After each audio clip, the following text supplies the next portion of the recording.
கடவுள் உங்களை நேசிக்கிறார். கடவுளின் அன்பிலிருந்து உங்களை பிரிக்க வாய்ப்பே இல்லை.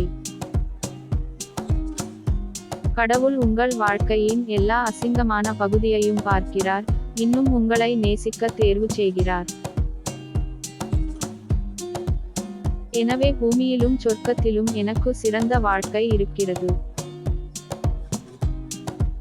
ஆண்டவரது பேரன்போ அவருக்கு அஞ்சுவோர் மீது என்றென்றும் இருக்கும், அவரது நீதியோ அவர்களின் பிள்ளைகளின் பிள்ளைகள் மீதும் இருக்கும். அவருடைய உடன்படிக்கையை கடைப்பிடித்து அவரது கட்டளையின்படி நடப்பதில் கருத்தாய் இருப்போர்க்கு அது நிலைக்கும். திருப்பாடல்கள் அதிகாரம் 103 வசனங்கள் 17 முதல் 18. உங்களுடன் அமைதி நிலவட்டும்.